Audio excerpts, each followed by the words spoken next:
안녕하세요. 예, 오늘은 이제 우리 새롭게 또 문제풀이 시작하는데요. 지난주 토요일 날 또 국가직 시험 문제를 쳤기 때문에 좀 빠른 시간에 일단 우리 진도가 있긴 하지만 먼저 국가직 문제 간단하게 검토해 보고 그리고 진도 또 1회분부터 나가도록 하겠습니다. 먼저 지난주 4월 9일 날 치렀던 국가직 문제, 기출문제 2책형, 그러니까 책형이 2번, 2책형을 같이 보겠습니다. 자, 1번 문제 보시죠. 외래어 표기가 옳지 않은 거 있습니다. 플래시. 자, 맨 끝에 오는 시라고 표기를 하고요. 그리고 또 이 sh는 쉬로 발음 나는 경우는 없죠. 따라서 2번, 슈림프가 아니라 뭐예요? 슈림프죠. 정답은 2번. 프레젠테이션이고 뉴턴이고요. 자, 2번. 보조사의 의미 밑줄 치고, 자, 보조사는 의미를 드러내는 역할을 하는데 이게 옳지 않은 거 됐어요. 자, 그렇게 천천히 가다가는 지각하겠다. 이럴 때 이 는이 어떤 의미로 쓰였느냐라는 거예요. 자, 이때는 천천히 가는 것에 대한 강조의 의미로 썼죠. 다른 것과 대조하기 위해서라면 주로 체언 뒤에 는이 오겠지. 뭐뭐는 하고 너는 이런데 나는 이렇다. 이럴 때 이제 차이, 대조를 보여주는 거고 여기서는 그렇게 천천히 즉 가다가는 지각하겠다. 이때의 는은 그렇게 천천히 간다 하는 말에 대한 강조의 의미로 사용이 된 거죠. 정답은 1번이죠. 반면에 웃지만 말고 이때 한정하고 단추대로 하면 따로따로 구별하고 바람조차 부는구나 할 때는 그 위에 더하는 의미를 갖는다.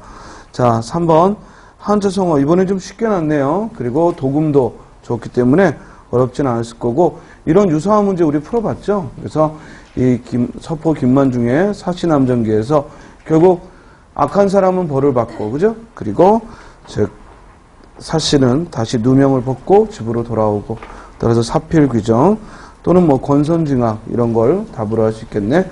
정답은 4번. 자, 4번 문제. 글을 읽고 추론하라 라고 했어요. 자, 추론이라는 말에 흔들리지 말고 결국 이 글의 주제를 물어보는 거죠.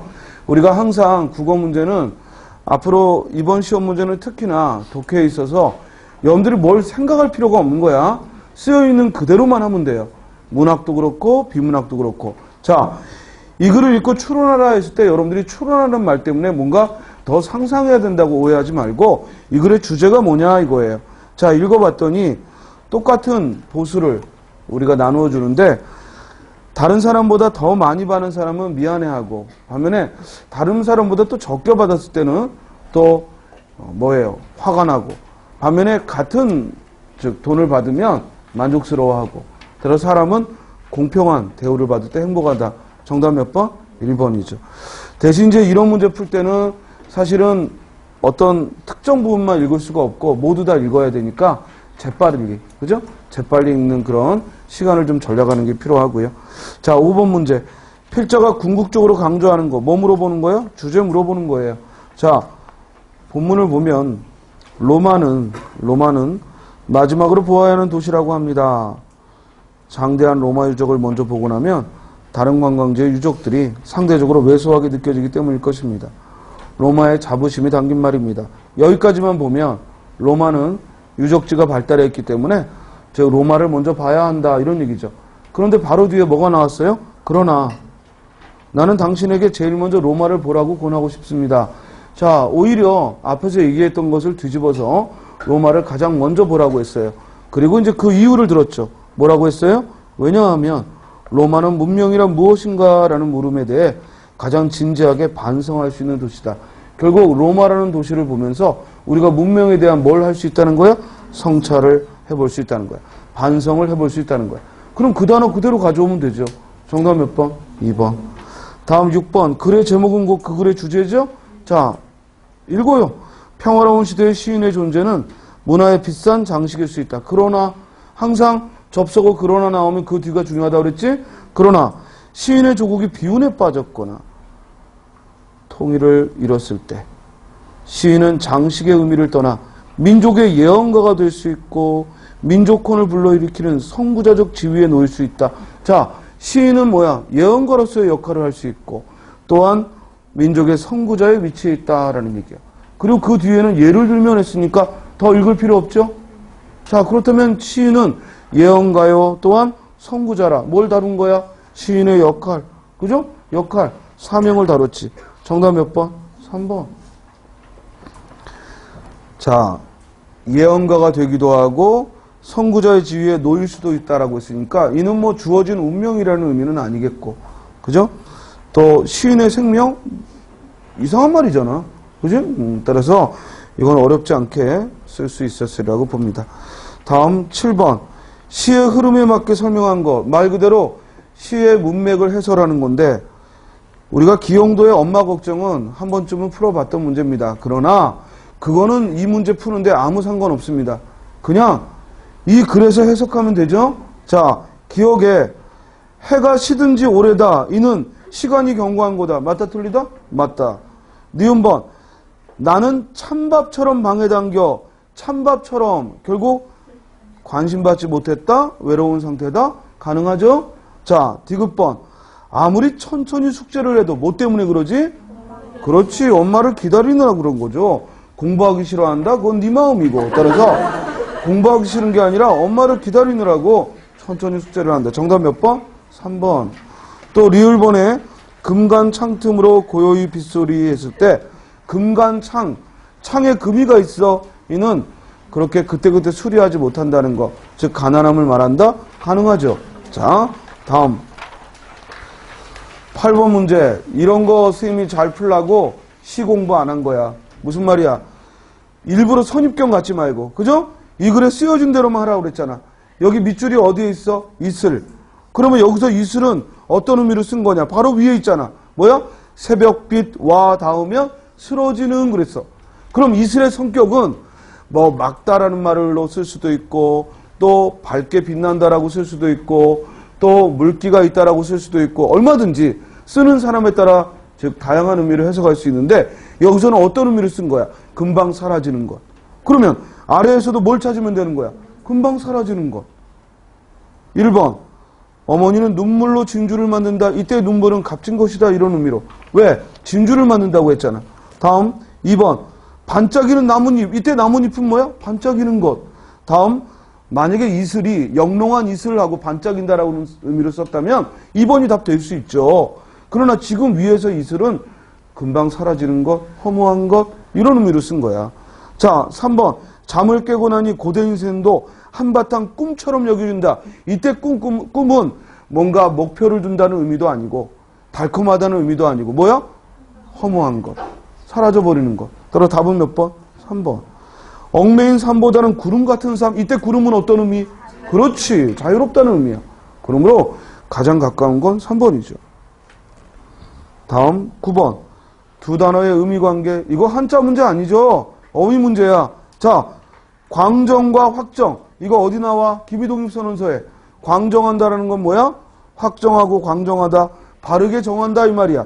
따라서 유의관계죠. 자, 몰랐다고 하자. 2번 봐.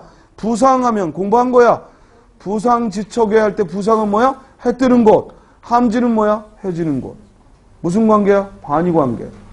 3번 증상과 비방. 중상과 비방. 뭐야? 모함하다. 유의관계. 갈등과 알력. 역시 유의관계. 답은 몇 번? 2번. 막 틀리는구만. 막 틀려. 양쪽에. 어? 자, 10번. 다음 대담에 대한 설명으로 적절하지 않은 거. 자, 윗글을 얼른 빨리 읽고 진행자가 하는 태도, 김 교수가 하는 태도 이걸 가지고 지적하는 거야. 진행자는 김 교수에게 추가 설명을 요구하고 있다. 그렇지. 뭐라고 했냐면 평조 구조가 뭔지 좀 말씀해 주세요. 또 환경에 즉 적합한 구조, 그리고 맨 끝에는 판옥선이 전투 상황에 얼마나 위력적인지 궁금한데 더 설명해 주세요. 즉 더 요구하고 있죠? 맞고. 2번. 김 교수는 진행자의 의견에 동조하며 자신의 견해를 수정하고 있다. 윗글에서 진행자는 궁금한 걸 물어보는 입장이고 그리고 김 교수는 설명해 주는 것이지 의견을 바꾸거나 하는 건 없죠. 정답 몇 번? 2번. 사실 이 10번 문제는 시간 싸움이죠. 결국 읽고 다 답은 찾을 수 있는데 누가 더 이렇게 신중하게 그러면서 재빨리 읽고 옳고 그름을 판단하느냐라는 문제야. 자, 여기까지 문제에서 특별한 지식이 요구되는 문제 하나도 없어요. 결국 문제 읽고, 뭐 외래어 같은 것도 어렵지 않은 거였고, 자, 읽고 대신 그냥 물어보는 거에 집중해서만 풀면 되는 거였어. 자, 11번. 띄어쓰기 물었어. 1번. 스승이라기보다는, 보다. 여기서는 조사죠? 뭐뭐보다 비교격 조사니까 붙여야 되고. 황소같이 할 때 같이, 조사와 부사 두 가지가 있는데, 같이가 처럼과 바꿔 써서 되면 조사라고 그랬어? 황소처럼 이랬다? 붙여야지. 은커녕은 수십 번 했잖아. 붙여야지. 정답 몇 번? 4번. 그것하고 다르다 할 때 하고는 조사야. 조사로서 구어체에서 주로 쓰는 거지. 즉 비교문에 쓰는 뭐뭐와 다르다 할 때 와 대신 뭐뭐하고 다르다. 그래서 조사라 붙였죠. 정답은 4번. 12번. 뜻풀이가 옳지 않은 거. 이것도 공부한 거다. 그죠? 안갚음과 안갚음 구별해야지. 안갚음이 이응 받침의 안갚음이 복수한다는 의미고, 니은 받침의 안갚음은 뭐예요? 은혜를 갚다라는 거예요. 그런데 2번. 이제는 안갚음 때가 됐다. 해를 다시 준다. 이때 뜻에 맞는 건 뭐야? 안갚음 이응이죠. 정답 몇 번? 2번. 햄이 공부한 적 없어. 3번 볼성.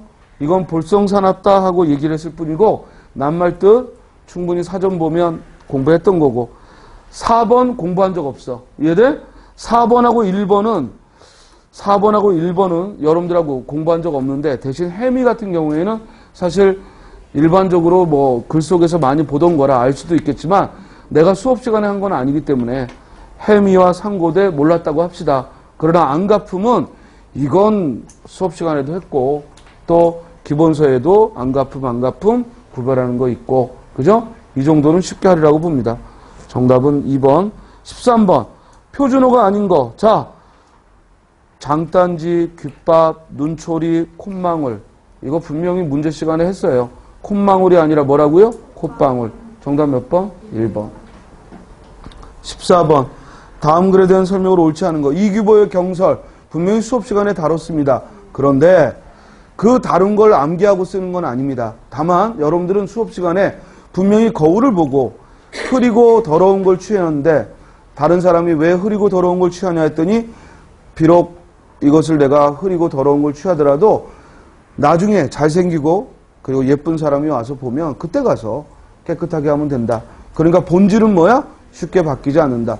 또는 사물의 편견을 가지고 볼 필요 없다. 거울은 무조건 맑아야 한다는 그런 편견으로 볼 필요 없다. 분명히 기억나죠? 자, 1번. 문제는요, 이 글 속에 있는 그대로만 판단하면 답을 참 쉽게 찾는데, 여러분들이 자꾸만 거기다 더해서 생각을 하려고 하면 이건 실수하게 돼.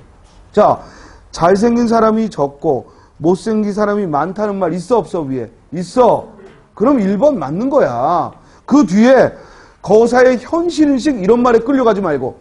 이해돼? 일단 그런 얘기 있는지만 보란 말이야. 그리고 그런 판단을 했다는 건 그 사람의 현실인식을 드러내는 거고. 2번. 용모에 대한 거사의 논리는, 일단 용모에 대한 거사의 논의가 있어 없어? 있어. 잘나고 못난 사람이 오고, 못나고 잘난 사람, 또 나는 못나고 못생겼다, 이런 얘기 있어. 그럼 이걸로 된 거야. 이것이 도덕성을 가리키거나 지혜를 가리키거나 안목을 가리키는데 비유할 수 있다. 우리가 거울을 보고 외모만 보지 않고 거울을 통해 마음을 성찰하고 이런 도구로서 거울이 쓰이죠. 그러므로 이건 충분히 유추해 볼 수 있지.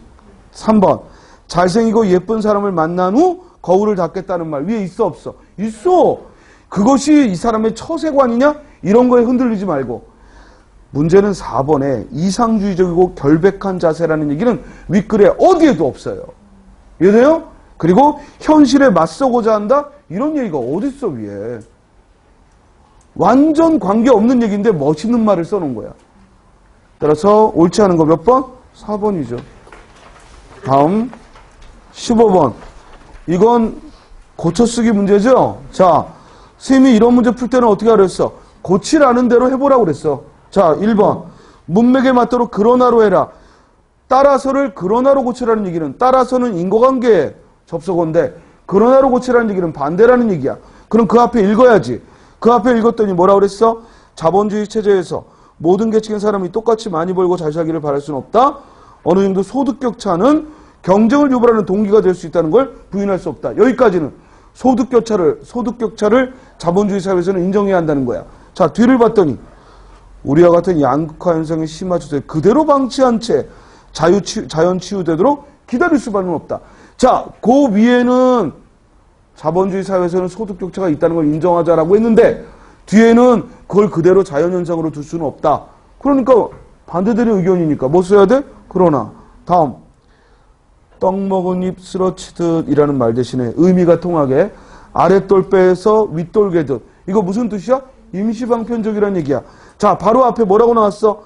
단편적인 대책이 나오기는 했으나 이는 근본적인 해결책은 아니라는 얘기지? 따라서 근본적인 해결책이 아니다 라는 의미니까 아랫돌 빼서 윗돌 개다. 맞죠? 다음 3번 어법에 맞게 경원을 사다라는 말을 쓰래. 경원이 무슨 뜻이야? 멀리 두고 존경한다는 거야. 즉 너무 존경해서 가까이 가기 힘들다는 거야. 그런데 우리가 경원하다라는 말은 들어봤지만 경원을 사다라는 말은 아마 들어본 적이 한 번도 없을 겁니다. 자, 윗글에서 고소득자와 대기업을 욕하거나 또는 뭐야? 너무 경원해서는 안 되겠다. 따라서 여기서는 경원을 사다라는 말은 어울리지 않죠. 정답 몇 번? 3번. 다음에 문단의 통일성에 어긋남으로 삭제한다. 리을에서 또한 자본의 원활한 흐름을 위해 고소득층의 해외 소비 활동도 촉진해야 한다. 자, 지금 이 글은 무슨 얘기 다루는 거야? 빈부격차를 해소하는 방안. 빈부격차를 해소하는 방안을 얘기하고 있는데 갑자기 자본의 원활한 흐름을 위한다. 자본의 원활한 흐름을 위해 고소득 소비자가 많이 쓰게 한다. 주제에서 벗어나죠. 따라서 통일성이 어긋나서 삭제한다. 맞는 얘기지. 다음 16번. 안긴 문장 공부한 거야. 주성분 공부한 거야. 주성분에 뭐 있어? 주어, 서술어, 목적어, 보어. 이걸 머릿속에 떠올려야지. 이건 문법 문제니까. 자, 1번. 안긴 문장 어디 있어? 교정이 넓다. 만약에 이 문제 풀면서 이게 서술절인 걸 모르고 혼문장 아니니까 얘는 문제 잘못 보는 거지. 문제 자체가 지금 뭐야? 안긴 문장들이 들어있어. 그런데 뭐가 아닌 걸 찾으래. 그 역할이 주성분이 아닌 거. 교정이 넓다는 뭐야? 서술어로 사용됐으니까. 2번. 농부들은 비가 오기 뭐로 사용됐어? 목적어로. 3번. 아이들이 놀다간 뭐로? 관용어로. 정답 몇 번? 3번이죠. 이거 틀리면 혼나야 돼. 그 문법의 기본을 모르는 거야. 여기서 핵심은 주성분이야. 주성분 4가지 떠올라야지. 주어, 서술어, 목적어, 보어. 다음 17번. 어휘 문제야. 여러분들 보고 뭐 하라 그랬어? 추리하라 그랬어. 이거는 복불복. 알겠어요? 쌤이 포기해도 되는 문제라고 그랬어. 안 했으면 포기해야지. 그러나 해볼 만큼 해보자고. 자, 1번. 사주를 받아 시키다 그거잖아. 사주하면 시킨다는 거잖아. 저게 사주를 받았다. 그럼 시킬 사자 들어있어. 뭐야? 아, 맞겠구나. 이해돼요? 맞다가 아니라 아, 맞겠구나. 시킬 사자는 많이 봤잖아. 사동문 할 때도 선생님이 써봤고. 그죠? 다음. 니은번. 간섭이야. 무슨 뜻이야? 끼어드는 거야. 이해돼? 간섭한다는 얘기는 뭔가 하는 행동을 막고 끼어드는 거야. 그런데 사이간자를 썼어. 사이간자가 아니라 막는다. 방패간자 써야 돼. 그래서 정답은 2번. 방패간자를 써야 돼. 사이간자가 들어갈 이유가 없죠. 간섭한다는 얘기는, 간섭은 방해한다는 얘기인데. 다음. 선생님, 근데 사이를 이러니까, 사이를, 근데 봐봐. 섭자가 뭐야? 옆에 섭자가. 섭자가 뭐야? 건너다, 이 말이야. 연결하다, 이 말이야. 그러면 사이를 연결하다, 이래버리면 이 낱말 뜻과 완전히 다른 말이 돼버리잖아. 사이를 막아야 될 거 아니야. 이미 그 뒤에는 섭자가 사이를 잇다라는 뜻이거든. 건너다, 이 말이거든. 이걸 막아야 될 거 아니야. 그래서 방패간자가 들어가야 돼. 방해하다라는 의미가. 뭐 어차피 이건 포기한 거니까, 이거 가지고 선생님, 제가 이것 때문에 90점이 됐어요. 이럴 수는 있겠지만, 이것 때문에 50이야. 너는 50이야, 그냥. 그거는 상관없는 얘기지. 자, 다음. 디귿번, 결함했고, 빠질 결자. 첫 단어만 봐, 첫 단어만. 그리고 리을번, 척결. 이거 뭐야? 척결. 없애다, 이 말이야. 따라서 척자에 칼도자 들어가 있지? 다음. 그래서 17번의 정답은 2번. 18번. 자, 봐봐. 웃음을 유발하는 이유 그랬어. 그러면 이 글이 어떤 글이란 얘기야? 언어 유희. 웃음을 유발하는 글이란 얘기야. 근데 그 웃음을 유발하는 이유가 뭐냐? 제목이 몰두인데, 몰두라는 게 뭐야? 사람이 몰입한다는 얘기야. 집중한다는 얘기야. 근데 지금 여기서는 나는 그 광경을 몰두라고 부른다. 뭐가 하는 광경을? 진드기가 달라붙어 있는 거. 그러니까 이건 원래 몰두라는 낱말과는 전혀 상관없이 글자 그대로 몰두, 머리를 조아리다, 머리를 들이받다, 요 말 그대로만 한 거잖아. 왜냐면 진드기가 몸통이 끊어져도 남아있다는 얘기가 써 있으니까. 그렇다면 이는 동음이어를 이용한 거죠. 이해돼요? 그래서 전혀 다른 의미를 즉 그 글자에 대입하는 거야. 이는 동음이어를 이용한 언어 유희지. 이해돼? 자, 따라서 1번. 소리는 같지만 전혀 다른 두 단어를 의도적으로 혼란스럽게 섞어 사용했다? 아니, 섞어 사용한 게 아니라 전혀 다른 의미의 단어를 이 상황에 쓴 것일 뿐이지 두 단어, 몰두와 몰두, 그 두 단어를 섞어 이용한 게 아니라 전혀 관계없는 상황에다가 몰두라는 낱말을 글자 그대로만 해석해서 집어넣은 거죠. 일반적으로 예상되는 사건 대신 아주 엉뚱한 사건을 전개했다. 위에서 사건 변화 없어요. 그 다음 묘사하는 대상이 우스꽝스러운 상태? 아니 진드기는 진드기 나름대로 지금 몸통이 잘리면서 최선을 다하고 있는데 이게 무슨 의심스러워. 반면에 어떤 단어를 보통 쓰이는 의미 대신 그지? 글자 그대로 지시적 의미로 사용하다 보면은 이런 웃음을 유발할 수 있죠. 정답 몇 번? 4번. 다음 19번. 다음 글의 서술자에 대한 설명. 자, 서술자에 대한 설명은 무슨 문제라고 그랬어? 시점. 염상섭의 만세전은 1인칭이야 3인칭이야? 1인칭. 그리고 여기서 내가 말하는 게 주가 되는 게 아니라 남들이 말하는 걸 듣고 내 느낌을 쓰고 있어. 따라 1인칭 무슨 시점? 관찰자 시점이야. 1번 작품 밖에 땡. 그죠? 2번 작품 속에 여기까지는 좋아. 등장하는 인물이 다른 인물을 관찰하며. 정답 몇 번? 2번. 1번은 뭐야? 전지적 작가 시점. 3번은 작가 관찰자 시점. 4번은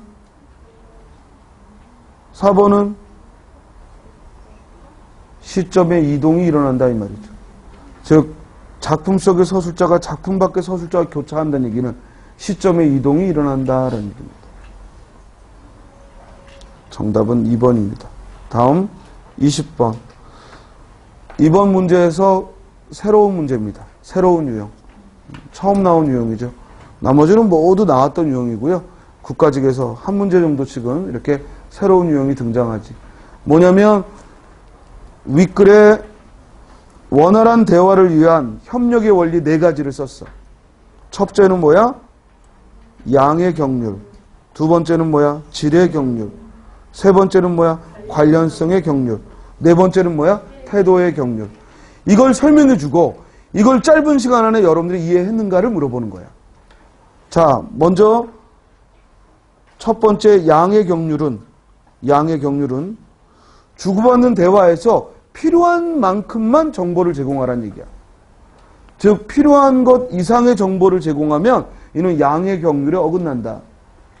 그러니까 쉽게 말해 자꾸만 쓸데없는 말을 덧붙일 때 이는 양의 경률을 벗어나는 거야. 두 번째, 질의 경률은 아는 것만 말한다 이 말이야.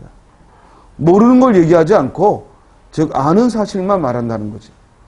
그 다음 세 번째는 관련성의 경률. 뭐야? 현재의 상황에 어울리는 말만 하라는 거야. 현재의 상황에 이 대화에 어울리는 말만 하라는 얘기지. 그 다음 네 번째 태도의 경률은 중의적 문장을 피해라 라는 거야. 그러면 체중이 얼마나 되니 했을 때 체중만 말하면 되는데 그에 비해 가벼운 편입니다 라는 건 완전 별개의 얘기를 한 건 아니지만 필요한 것 이상을 얘기하고 있지. 따라서 뭘 어긋나고 있는 거야? 양의 경률을 어긋난 거지. 정답 몇 번? 1번. 자, 지금 겨우 한 20여 분이면 물론 이 자세한 것을 설명하자면 우리 또 진도가 안 나가기 때문에 지금 국가직 문제를 아주 짧은 시간 안에 훑어봤어요. 뭐 좀 더 이것저것 설명하면 다른 선택지들까지 다 하면 시간이 또 오버될 것 같아서 짧게 했는데, 자, 전체적으로 문제가 어려운 건 없는데요. 대신 단답형의 문제가 아니었기 때문에 여러분들이 생각해보고 그 문제를 가지고 생각해보고, 그러니까 오히려 배운 것을 자꾸 끄집어내려고 하지 말고 주어진 문제에만 충실하다면 여러분들이 조금 시간이 빠듯하게 풀지는 않았을까 이런 생각이 듭니다. 선생님이 볼 때 가장 어려웠던 문제는 마지막 문제입니다. 마지막 문제는 이게 사실 이해하기가 쉽지 않은 내용이기 때문에 윗글에 써 있더라도 바로바로 대입한다는 게 조금 시간이 걸렸을 것 같고, 그리고 독해나 문학 문제는 아주 쉬운 문제들입니다. 이 정도 문제에서 틀렸다면 뭔가 좀 방법의 문제가 있지 않을까. 지식의 문제가 아니라 방법상 좀 뭔가 독해나 문학에 있어서 자꾸만 이렇게 이미 알고 있는 거에 대비해버리거나 아니면 그 글 속에 없는 내용을 자꾸만 상상해서 이렇게 판단하는 것들은 여러분들이 좀 주의를 해야 되겠다 싶습니다. 그리고 국가직 문제라 그런지 까다로운 문제는 이 어문 규정에서 없었죠. 모두 보편적인 것만 묻고 있습니다. 그러나 지방직도 이런 수준이라고 생각하면 안 되겠고, 지방직은 이보다는 좀 더 까다롭게 이 어문 규정은 나오리라고 봅니다. 그리고 한자 성어나 이런 게 좀 쉽게 냈고요. 그리고 한자 문제가 하나, 작년까지는 나오지 않았던 건데 7급 문제에서 작년에 많이 나왔던 거, 우리가 공부하면서 뻔히 예상되는 유형이긴 하지만 과연 내가 이걸 위해 얼마나 공부를 할 건가, 여기에 따라서 포기할 수도 있고 아니면 부수나 이런 걸 공부해서 추리해 볼 수도 있는 그런 문제였고, 그러니까 여러분들한테 한자 문제의 경우에는 심리적으로는 굉장히 부담은 되겠지만 실질적으로 탁 까놓고 보면은 한 문제거든요. 자, 그 문제는 어떻게 내가 할까라는 건 여러분들이 선택해야 돼. 그러니까 남은 기간 동안에 내가 이 문제도 내가 끝까지 마치겠다 하면은 선생님이 보라고 했던 자료들을 빠짐없이 보면 되고, 왜냐면 다 봤던 단어들이야. 그리고 주의할 도금에 다 나오는 단어들이고, 그러니까 마음 먹고 하면 되고, 아니고 뭐 이거 해도 내가 별 소득이 없겠다 그러면 과감하게 잊어버리고 대신 부수만 기억한 다음에 한번 시험장에서 낱말 뜻과 관계 지어서 추론해보는 그런 문제를 풀어야겠습니다. 자, 시험을 또 쳐본 친구들은 아마 시험장에서 이게 또 시험장 밖에서 보는 것보다는 좀 많이 다른 것들을 경험했을 거고요. 그게 여러분들한테 좋은 또 경험이 됐으리라고 생각합니다. 그리고 오늘 이렇게 풀면서 느끼는 건 그래도 썩글이 생각보다 점수가 많이 나오지 않았던 것 같아요. 왜냐면 표정들을 보고 또 이 풍기는 그 기운, 이런 걸 봤을 때 지난번 사회복지직 할 때보다는 조금 더 여러분들이 점수가 안 나왔던 것 같네요. 그러니까 내가 어떤 문제가 좀 약한지 한 번 더 돌아보시고, 이왕 좋은 마음으로 내가 여기서 생각했던 것보다 좀 실수했으니까 지방직에서는 그런 실수하지 말아야지 하고 좀 더 분발하는 시간이 됐기를 바랍니다.